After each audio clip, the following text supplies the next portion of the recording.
Hi hello ನಮಸ್ಕಾರ ಕರ್ನಾಟಕ. ಮತ್ತೊಂದು ವಿಡಿಯೋಗೆ ಸ್ವಾಗತ ಸುಸ್ವಾಗತ ಗುರುವೆ. ಇವತ್ತು ನಾನು ಯಾವುದೇ ಟ್ರಾವೆಲ್ ಬಗ್ಗೆ ಆಗಲಿ ವಿಡಿಯೋ ಮಾಡ್ತಾ ಇಲ್ಲ ಗುರು. ಫಸ್ಟ್ ಆಫ್ ಆಲ್ ನಾನು ಎಲ್ರಿಗೂ ಸಾರಿ ಕೇಳೋಕ್ಕೆ ಇಷ್ಟಪಡ್ತೀನಿ ಗುರುವೆ. ಯಾಕಂತಂದರೆ ಮೊನ್ನೆ ನಾನೊಂದು ವಿಡಿಯೋನ ಅಪ್ಲೋಡ್ ಮಾಡಿದ್ದೆ ನನ್ನ ಯೂಟ್ಯೂಬ್ ಚಾನಲ್ನಲ್ಲಿ. ಅದು ಯಾವ ವಿಡಿಯೋ ಅಂತಂದರೆ ಚಲೋ ಕುಂಭಮೇಳ ಅಂತ ಡೇ 1 ಜರ್ನಿದು ವಿಡಿಯೋನ ಅಪ್ಲೋಡ್ ಮಾಡಿದ್ದೆ. ಸೊ ನನಗೆ ಡೇ 2 ವಿಡಿಯೋನ ಅಪ್ಲೋಡ್ ಮಾಡಬೇಕಿತ್ತು.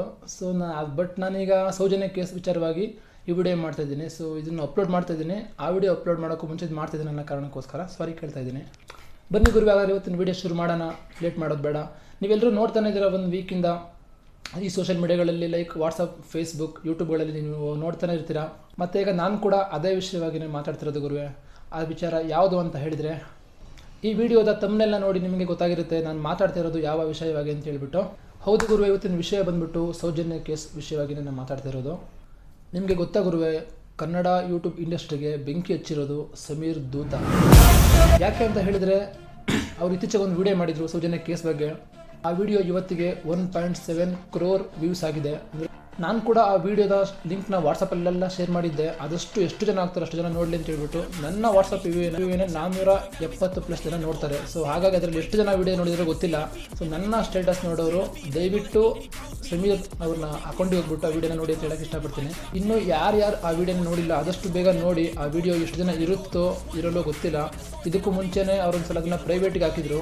ತುಂಬ ಜನ ಅಂದ್ಕೊಂಡಿದ್ರು ಆ ವಿಡಿಯೋನ ಅವರು ಡಿಲೀಟ್ ಮಾಡಿದ್ದಾರೆ ಅಂತ ಹೇಳ್ಬಿಟ್ಟು. ಸಮೀರ್ ಬ್ರೋ, ನಾನು ಇಲ್ಲಿಂದ ನಿಮ್ಗೆ ದೊಡ್ಡ ಸಲಾಮ್ ಮಾಡೋಕ್ಕೆ ಇಷ್ಟಪಡ್ತೀನಿ ಬ್ರೋ. ಯಾಕೆ ಅಂತಂದರೆ ನೀವು ಸೌಜನ್ಯ ಕೇಸ್ ವಿಷಯವಾಗಿ ಇನ್ಫಾರ್ಮೇಷನ್ ಕಲೆಕ್ಟಿಂಗಿಂದ ಹಿಡಿದು ವಿಡಿಯೋ ಎಡಿಟಿಂಗ್ ಅಂತಿದ್ರು ಸಖತ್ತಾಗಿ ಸೈಕಾಗಿ ಮಾಡಿದ್ದೀರಾ. ಮಾತ್ರ ಎಲ್ಲರೂ ಕೂಡ ಅರ್ಥಪೂರ್ಣವಾಗಿ ವಿಡಿಯೋದಲ್ಲಿ ವಿವರಣೆ ಕೊಟ್ಟಿದ್ದೀರಾ. ಸೊ ಅದಕ್ಕೋಸ್ಕರ ನನ್ನ ಕಡೆಯಿಂದ ಒಂದು ದೊಡ್ಡ ಸಲಾಮ್ ಗುರುವೆ ನಿಮಗೆ. ನಾನು ಈ ವಿಡಿಯೋನ ಮಾಡ್ತಿರೋ ಉದ್ದೇಶ ಏನಪ್ಪ ಅಂತಂದರೆ, ನಾನು ಕೂಡ ಒಬ್ಬ ಯೂಟ್ಯೂಬರ್ ಆಗಿಬಿಟ್ಟು, ನಾನು ಅನ್ನೋಕ್ಕಿಂತ ನಾವು ಕೂಡ ಒಬ್ಬ ಯೂಟ್ಯೂಬರ್ ಆಗಿಬಿಟ್ಟು ಕಂಟೆಂಟ್ ಕ್ರಿಯೇಟರ್ಗೆ ಇಂಥ ವಿಷಯಗಳಲ್ಲಿ ಸಪೋರ್ಟ್ ಮಾಡಲೇಬೇಕು ಗುರು. ಸೊ ನೀವು ಕೂಡ ನಿಮ್ಮ ಚಾನಲ್ಗಳು ಏನಿದೆ, ಸೋಷಿಯಲ್ ಮೀಡಿಯಾಗಳ ಅಕೌಂಟ್ ಏನೇನಿದೆ ಅಲ್ಲೆಲ್ಲ ಇದ್ರ ಬಗ್ಗೆ ಧ್ವನಿ ಎತ್ತಿ ಮಾತಾಡಿ ಅಂತ ಹೇಳೋಕ್ಕೆ ಇಷ್ಟಪಡ್ತೀನಿ. ಯಾರೆಲ್ಲ ಸಮೀರ್ ಅವ್ರ ವಿಡಿಯೋನ ನೋಡಿದ್ದೀರಾ, ಸೊ ನಿಮ್ಮ ಅಕೌಂಟ್ಗಳಲ್ಲಿ ಅಂದರೆ ನಿಮ್ಮ ಯೂಟ್ಯೂಬ್ ಅಕೌಂಟ್ ಆಗಿರಲಿ, ವಾಟ್ಸಪ್ ಆಗಿರಲಿ, ಇನ್ಸ್ಟಾಗ್ರಾಮ್ ಆಗಿರಲಿ, ಇದ್ರ ಬಗ್ಗೆ ನೀವು ಮಾತಾಡಿ ಅವ್ರಿಗೆ ಸಪೋರ್ಟಿವ್ ಆಗಿ ನಿಲ್ಲಿ ಅಂತ ನಾನು ಹೇಳೋಕ್ಕೆ ಇಷ್ಟಪಡ್ತೀನಿ. ಅವ್ರಿಗೆ ಆಗದಿರೋರು ಯಾರೋ ಅವ್ರ ಅಡ್ರೆಸ್ ಆಗಲಿ, ಫೋನ್ ನಂಬರ್ ಆಗಲಿ, ಮನೆ ಅಡ್ರೆಸ್ ಆಗಲಿ, ಫೋನ್ ನಂಬರ್ ಆಗಲಿ ಎಲ್ಲ ಕೂಡ ಲೀಕ್ ಮಾಡಿದರೆ ಅವ್ರಿಗೆ ಕೂಡ ತುಂಬ ಥ್ರೆಡ್ಸ್ಗಳೆಲ್ಲ ಬರ್ತಾಯಿದೆ ಅಂತೆ. ಸೊ ಅದಕ್ಕೇನೊಬ್ಬರು ನೀವು ಎದುರುಬೇಡಿ ಬ್ರೋ. ಕರ್ನಾಟಕನ ಇಡೀ ಕರ್ನಾಟಕನ ನಿಮ್ಗೆ ಸಪೋರ್ಟಿವ್ ಆಗಿದೆ. ಸೊ ಹಾಗಾಗಿ ನೀವು ಮಾಡಿರೋದು ತಪ್ಪು ಅಂತ ನಾನು ಹೇಳ್ತಾಯಿಲ್ಲ ಬ್ರೋ, ನೀವು ಮಾಡಿರೋದು ಪಕ್ಕಾ ಸರಿ ಬ್ರೋ. ಅವ್ರ ಚಾನಲಿಂದ ವಿಡಿಯೋ ಡಿಲೀಟ್ ಆದರೂ ನೀವು ಯಾರೂ ಟೆನ್ಷನ್ ಮಾಡ್ಕೋಬೇಡಿ. ಯಾಕಂದರೆ ಅದೇ ವಿಡಿಯೋನ ತುಂಬ ಜನ ಡೌನ್ಲೋಡ್ ಮಾಡ್ಕೊಂಡು ಅಪ್ಲೋಡ್ ಮಾಡಿದ್ದಾರೆ ಬೇರೆ ಬೇರೆ ಚಾನಲ್ಗಳಲ್ಲಿ. ನೀವು ಬರೀ ಸಮೀರ್ ದೂತ ಅಂತ ಹೊಡೆದ್ರೆ ಅಥವಾ ಸೌಜನ್ಯ ಕೇಸ್ ಬಗ್ಗೆ ಅಲ್ಲಿ ಸರ್ಚ್ ಮಾಡಿದರೆ ಸಾಕು, ಸರ್ಚ್ ಕಾಲಮಲ್ಲಿ ಆ ವಿಡಿಯೋ ನಿಮಗೆ ರೆಫರ್ ಆಗೇ ಆಗುತ್ತೆ. ಅದೇ ಥರ ಅವ್ರ ಬಗ್ಗೆನೇ ತುಂಬ ಜನ ವೀಡಿಯೋ ಮಾಡಿದ್ದಾರೆ. ನೀವು ನೋಡಿರ್ತೀರ ಯೂಟ್ಯೂಬ್ನಲ್ಲಿ ಥರ್ಡ್ ಐ ಅಂತ ಹೇಳ್ಬಿಟ್ಟು ಸಮೀರ್ಗೂ ಮುಂಚೆನೇ ತುಂಬ ವಿವರವಾಗಿ ಅವ್ರು ಕೂಡ ಹೇಳಿದ್ದಾರೆ. ಬ್ರೋ ನಿಮಗೂ ಕೂಡ ನನ್ನ ಕಡೆಯಿಂದ 2 ಬ್ರೋ.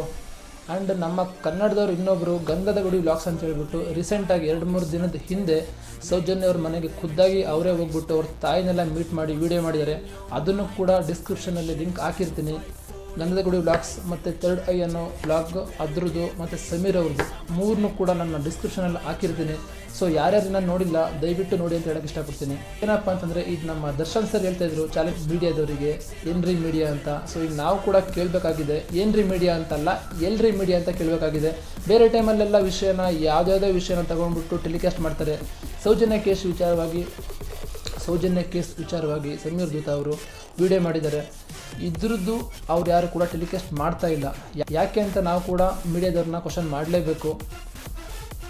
ಸೊ ಇದ್ರ ವಿಚಾರವಾಗಿ ಮೀಡಿಯಾದವರೇ ನೀವು ಕೂಡ ಟೆಲಿಕಾಸ್ಟ್ ಮಾಡಲೇಬೇಕು. ನೀವು ಮಾಡಿಲ್ಲ ಅಂತ ನಾನು ಹೇಳ್ತಾ ಇಲ್ಲ. ಯಾರ್ಯಾರು ಮಾಡಿಲ್ವೋ ಆದಷ್ಟು ಬೇಗ ನೀವು ಕೂಡ ನಿಮ್ಮ ಚಾನಲ್ಗಳಲ್ಲಿ ಇದ್ರ ಬಗ್ಗೆ ಟೆಲಿಕಾಸ್ಟ್ ಮಾಡಿ, ಕ್ವಶನ್ ರೇಸ್ ಮಾಡಿ ಡಿಪಾರ್ಟ್ಮೆಂಟಿಗೆ. ಆದಷ್ಟು ಬೇಗ ಅವರಿಗೊಂದು ನ್ಯಾಯ ದೊರಕಿಸಿ. ಇನ್ನೊಂದೇನಪ್ಪ ಅಂದರೆ, ತುಂಬ ಜನ ನಮ್ಮ ಹಿಂದೂಗಳೇ ಈ ವಿಷಯವಾಗ್ಬಿಟ್ಟು ಸಮೀರ್ ದೂತ್ ಅವ್ರು ಏನು ವಿಡಿಯೋ ಮಾಡಿದಾರಲ್ಲ ಅದ್ರ ವಿಷಯವಾಗ್ಬಿಟ್ಟು ತುಂಬ ಅಪೋಸ್ ಮಾಡ್ತಾಯಿದ್ದಾರೆ. ಅವ್ರ ಬಗ್ಗೆ ಮಾತಾಡ್ತಿದ್ದಾರೆ, ಅವ್ರು ಆಪೋಸಿಟಾಗಿ ವೀಡಿಯೋ ಮಾಡ್ತಾಯಿದ್ದಾರೆ. ಅವ್ರ ವಿಡಿಯೋ ಕೂಡ ಕಮೆಂಟ್ಸ್ ಹಾಕ್ತಾಯಿದ್ದಾರೆ. ನೀನೊಬ್ಬ ಮುಸಲ್ಮಾನ ಸಮುದಾಯದವನು, ನೀನೊಬ್ಬ ಮುಸಲ್ಮಾನ ಧರ್ಮದವನು, ನಿನಗೆ ನಮ್ಮ ಧರ್ಮದ ಬಗ್ಗೆ ಮಾತಾಡೋಕ್ಕೆ ಅಧಿಕಾರನೇ ಇಲ್ಲ ಅಂತ ಹೇಳ್ಬಿಟ್ಟು.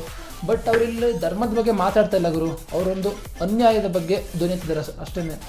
ಅವರೊಂದು ಅನ್ಯಾಯದ ಬಗ್ಗೆ ಧ್ವನಿ ಎತ್ತಿದ್ದಾರೆ. ನಿಮ್ಮ ಕೈಯಲ್ಲಿ ಆದರೆ ನೀವು ವೀಡಿಯೋ ಮಾಡಿ, ಇಲ್ಲ ಸಪೋರ್ಟಿವ್ ನಿಲ್ಲಿ ಅವರಿಂದ. ಅದು ಬಿಟ್ಟು ಅದನ್ನು ಹೇಳ್ತಾರಲ್ಲ ಕೈಯಲ್ಲಾಗದೇ ಇದ್ದವರು ಮೈ ಪರ್ಚ್ಕೊಂಡ್ರು ಅಂತ ಹೇಳ್ಬಿಟ್ಟು ಆ ರೀತಿ ನೀವು ಮಾಡಬೇಡಿ. ಇದನ್ನು ಯಾರ್ಯಾರು ಅವ್ರು ಆಪೋಸಿಟಾಗಿ ವೀಡಿಯೋ ಮಾಡ್ತಿದ್ದಾರೆ, ನೆಗೆಟಿವ್ ಕಾಮೆಂಟ್ಸ್ ಆಗ್ತಿದ್ದೀರಲ್ಲ, ಅವ್ರಿಗೆ ನಾನು ಇದು ಹೇಳ್ತಾ ಇರೋದು, ನಿಮ್ಮ ಪಾಯಿಂಟ್ ಆಫ್ ವ್ಯೂಯಿಂದ ನೀವು ಯೋಚನೆ ಮಾಡಿ. ನಿಮ್ಮ ಮನೆ ಮಗಳಿಗೇನೆ ಈ ರೀತಿ ಆಗಿದ್ದಿದ್ರೆ ನೀವು ಹಂಗೆ ಹೇಳ್ತಾ ಇದ್ರಾ?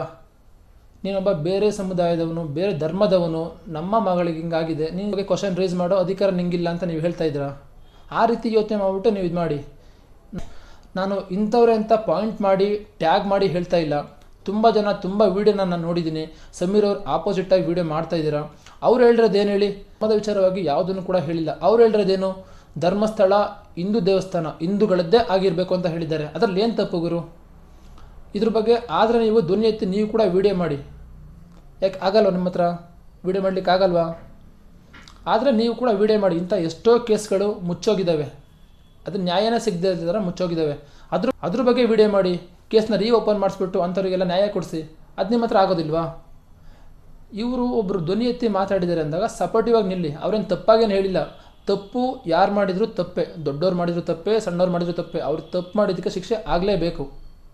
ಸಮೀರ್ ಅವರಿಗೆ ನೀವು ಕ್ವಶನ್ ಮಾಡ್ತಿರಲ್ಲ, ನೀವು ಮುಸಲ್ಮಾನ ಧರ್ಮದವನು, ನಮ್ಮ ಹಿಂದೂ ಧರ್ಮದ ಬಗ್ಗೆ ಮಾತಾಡಲಿಕ್ಕಿಲ್ಲ ಅಂತ ಹೇಳ್ಬಿಟ್ಟು ಅವ್ರು ಮಾತಾಡ್ತಿರೋದು ಫಸ್ಟ್ ಆಫ್ ಆಲ್ ಹಿಂದೂ ಧರ್ಮದ ಬಗ್ಗೆ ಅಲ್ಲ, ಹಿಂದೂ ಹೆಣ್ಣು ಮಗಳಿಗೆ ಆಗಿರುವ ಒಂದು ಶೋಷಣೆ ಮತ್ತು ಅನ್ಯಾಯದ ವಿರುದ್ಧ. ಅದನ್ನು ಕ್ವಶನ್ ಮಾಡಲಿಕ್ಕೆ ಹಿಂದೂ ಮುಸಲ್ಮಾನ ಅಂತ ಬರೋದಿಲ್ಲ. ಇಲ್ಲಿ ಮೇನ್ ಇರೋದೇ ಅನ್ಯಾಯ ಆಗಿದೆ ಅಷ್ಟೇ. ಅನ್ಯಾಯ ಆಗಿರೋರಿಗೆ ನ್ಯಾಯ ದೊರಕಿಸ್ಬೇಕಷ್ಟೇ, ಅದೇ ಮೇಯ್ನು. ಅದನ್ನು ನೀವು ಯೋಚನೆ ಮಾಡಿಬಿಟ್ಟು ಮಾತಾಡಿ ಅಷ್ಟೇ.